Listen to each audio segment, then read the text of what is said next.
ready to take a deep dive into the book of Acts, I'm ready. specifically chapters 3 and 4. Oh, yeah, some good stuff there. Yeah, you shared some excerpts with me.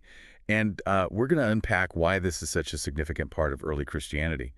It's almost like we're stepping back in time, Yeah. witnessing the energy of those early believers. It's such a fascinating time, especially when you think about how this small group, grappling with opposition, grappling with doubt, managed to spread their message and form a community that would ultimately, change the world, really. And for anyone who needs a little context, Mm-hmm. Acts is essentially the sequel to the Gospel of Luke, Mm-hmm. picking up right after Jesus' ascension. Right. And it chronicles the spread of this Christian movement driven by the apostles. And in chapters 3 and 4, we see this unfolding We do. in a very dramatic way. Yeah. We Yeah. really see, I think, the boldness of these apostles, the miraculous power they claim to wield, and the growing tensions that they're having with the religious authorities. It really sets the stage for all the challenges and triumphs that would shape the early church. It does, yeah. And the story starts with this incredible miracle at the beautiful gate of the temple in Jerusalem. Imagine this place just teeming with activity, pilgrims, merchants, the whole works. And there's this man, lame from birth, who's brought to the gate every day to beg. Right, and this wasn't just a random act of charity. This was like his daily reality, his only means of survival. And then Peter and John show up, and everything changes. Yeah, and here's where it gets interesting. They don't just give him money, which is what you'd expect, right? Yeah. Instead, Peter looks at him and says, "Silver and gold I do not have, but what I do have, I give you. In the name of Jesus Christ of Nazareth, rise up and walk." And he is instantly healed, not gradually, but completely and immediately. Wow. He leaps up, starts walking, praising God, and even enters the temple with them. You can almost feel the shock and amazement of the crowd. I know. What strikes me is how this miracle becomes a lightning rod. It's not just this private event. It's this huge public display that just draws attention and forces people to react. Right, Peter seizes this opportunity to preach about Jesus to the stunned crowd. And he doesn't waste any time. He connects this very tangible miracle to a much larger message about who Jesus is and what his life, death, and resurrection mean. Yeah, it's like he's saying, look, you all saw that miracle. That's the power of Jesus working through us. He talks about how Jesus was rejected and unjustly killed, but that God raised him from the dead. It's a powerful message of hope and transformation, and he's delivering it right there on the spot. He doesn't stop there either. He emphasizes the need for repentance, the forgiveness of sins, and this promise of restoration through belief in Jesus. So it's a call to action. It's a challenge to change your life and embrace this new way of understanding the world. And it's fascinating how he skillfully weaves this all back to Old Testament prophecy. It's like he's saying, this isn't some newfangled idea. Jesus fulfills what prophets like Moses and Samuel have been talking about for centuries. Yeah, he's grounding this radical new message in a tradition that his audience would have recognized and respected. He's making a case for Jesus as the fulfillment of Jewish hopes and prophecies. Right. And that's going to get people talking, for better or worse. Oh, it does. It gets people talking, especially the religious authorities. The priests and Sadducees, who held a lot of power in Jerusalem, are not thrilled. Not thrilled, no. With this message. And to understand their reaction, I think we need to grasp why this concept of resurrection was so contentious. The Sadducees didn't believe in an afterlife, so the idea of Jesus rising from the dead directly challenged their entire worldview, really. Yeah, it wasn't just a theological disagreement. It threatened their authority and the way they had structured religious life. So they arrest Peter and John, hoping to shut down this burgeoning movement before it spreads further. Talk about trying to kill the vibe. Right. But it's too late. The movement's already gaining traction. Acts tells us that the number of believers has swelled to about 5,000. I mean, that's incredible growth in such a short time. It is. It speaks to the power of Peter and John's message and the impact of that initial miracle. People are hungry for something more, something that offers hope and transformation in a world that can often feel bleak and uncertain. It can, yeah. And things are about to escalate even further. When they bring Peter and John before the Sanhedrin, now for those who aren't familiar, the Sanhedrin was the highest Jewish council in Judea. So basically, Peter and John are being put on trial by the most powerful religious leaders of their time. Right. It's a pivotal moment. They're facing real danger, the threat of imprisonment or even worse. But instead of backing down, Peter, filled with what Acts describes as the Holy Spirit, delivers a stunningly bold defense. He does. He doesn't mince words. He flat out attributes the healing power to Jesus and proclaims that there is no other way to salvation. I mean, this takes incredible courage. He's directly challenging the authority of the Sanhedrin and the very foundations of their religious system. Their reaction is really a mix of anger and amazement. They recognize that Peter and John were with Jesus, and they can't deny the miracle that's taken place. But instead of engaging with the message, they resort to trying to silence Peter and John. They forbid them from speaking or teaching in Jesus' name. It's a classic example of how those in power often try to maintain control by suppressing dissenting voices. But Peter and John refuse to be silenced. They do. It's incredible. They basically say, look, we have to obey God rather than men. They understand that their allegiance to God takes precedence over any human authority. They simply can't stay silent about what they've experienced and believe to be true. I mean, the refusal to back down really speaks volumes about the depth of their conviction and the power of their faith. They were willing to risk everything for what they believed in. It's a powerful reminder that sometimes standing up for what you believe in means going against the grain, even when it's hard, even when it might cost you something. And that brings us to another crucial moment in this story. Realizing the gravity of their situation and the growing opposition that they're facing, the disciples get together to pray. They ask God for boldness and strength to keep proclaiming their message even when they're under threat. I'm curious, what do you think it means to be bold in our faith today? Is it about being confrontational, outspoken? That's a great question. And I think it goes deeper than just being loud or argumentative. I think it's more about having this inner strength and unwavering conviction that allows you to live authentically according to your beliefs, even when it's unpopular, even when it might make you stand out. So it's about that inner compass that guides your actions regardless of external pressures or societal expectations. Yeah, exactly. I mean, think about Peter and John standing before the Sanhedrin. They could have easily caved to the pressure, denied their association with Jesus, and gone back to their lives. But they understood that their allegiance to God and to what they believed to be true had to come first. Makes you wonder what they must have been feeling at that moment. Fear, doubt, defiance. I mean, it must have taken immense courage to stand their ground. Oh, absolutely. And that's where their faith comes in.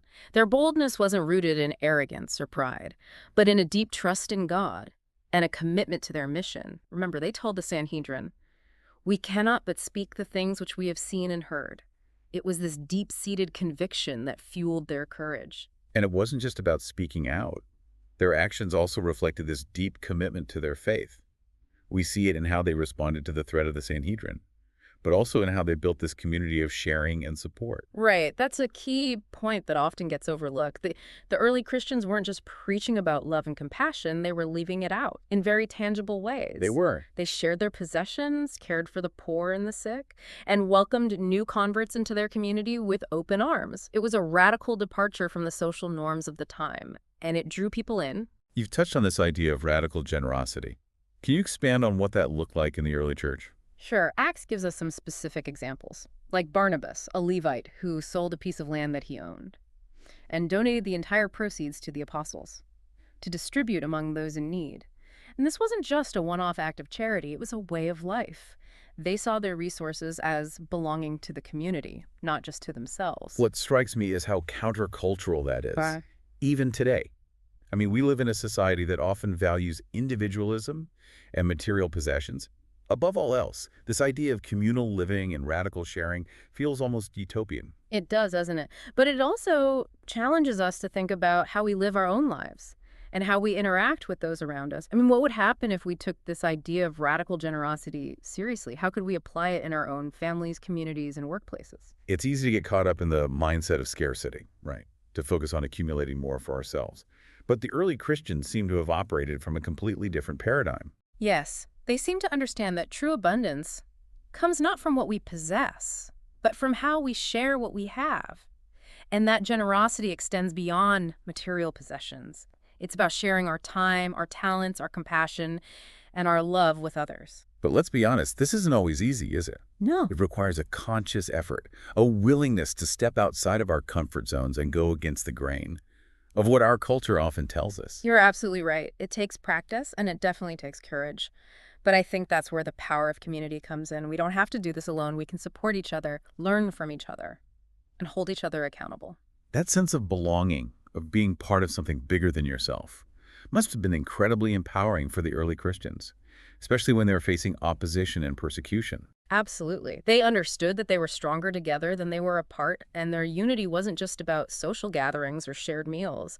It was rooted in their shared faith and their common purpose.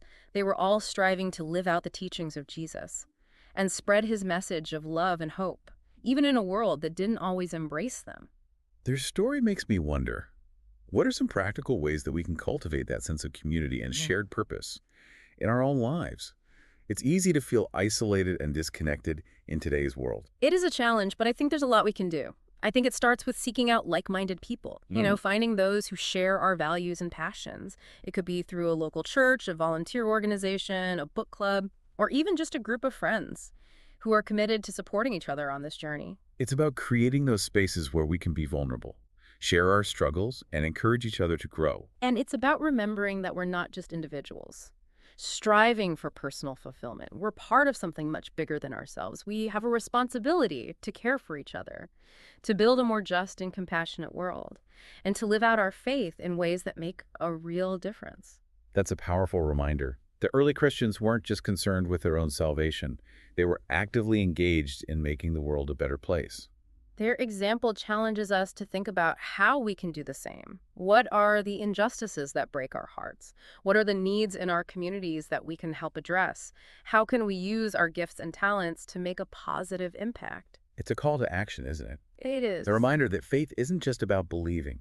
It's about doing something with those beliefs, about letting them shape our actions and our interactions with the world around us. Exactly, and it's not about achieving perfection or becoming some kind of superhero. It's about taking small steps, being willing to try to fail and to try again.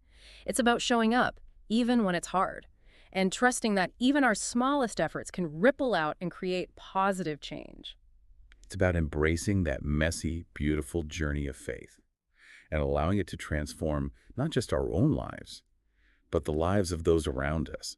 It's amazing how these stories from the book of Acts, written centuries ago, can still feel so relevant today. They really make you think about what it means to live a life of faith, not just in words, but in actions. Yeah, it's like holding up a mirror to our own lives and asking ourselves, are we living out our beliefs in ways that make a real difference? We've been talking about boldness and generosity and the power of community. Those are pretty big themes. And I imagine some listeners might be wondering, how to even begin to apply these in their own lives? Yeah, it's true. These concepts can feel overwhelming, especially in the context of our busy, often chaotic lives. But I think the key is to start small. It's about asking ourselves, what's one thing I can do today to live out my faith more authentically? Maybe it's reaching out to someone who's struggling, volunteering our time at a local charity, or simply having a conversation with a friend about what we believe in. Exactly. It doesn't have to be some grand gesture. It's about those small, consistent actions that, over time, can add up to something truly meaningful. We talked about the incredible growth of the early church, how it went from this small band of believers to a movement that spread throughout the Roman Empire. Do you think that kind of growth is still possible today? I think it is, but it might look different than it did back then.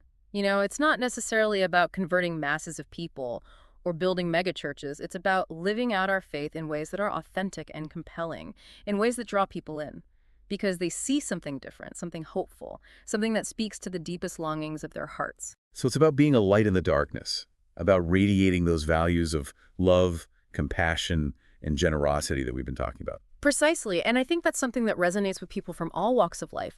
Regardless of their religious background or beliefs, we're all searching for meaning and connection, for something that gives our lives purpose. And faith can be a powerful source of that meaning and purpose, but only if it's lived out, only if it's translated into action. The story of the early church is a testament to that. They didn't just talk about their beliefs, they lived them out in radical and transformative ways. They challenged the status quo, they cared for the marginalized, and they created a community that was truly countercultural. And that's what drew people in. It was something they couldn't ignore. As we wrap up this deep dive, I'm wondering if there's one key takeaway you'd want listeners to remember from our exploration of Acts chapters 3 and 4. I think it would be this. Faith is not a spectator sport. It's about getting in the game, about taking risks, about making mistakes, and about never giving up on the pursuit of a world that reflects the values of love, justice, and compassion.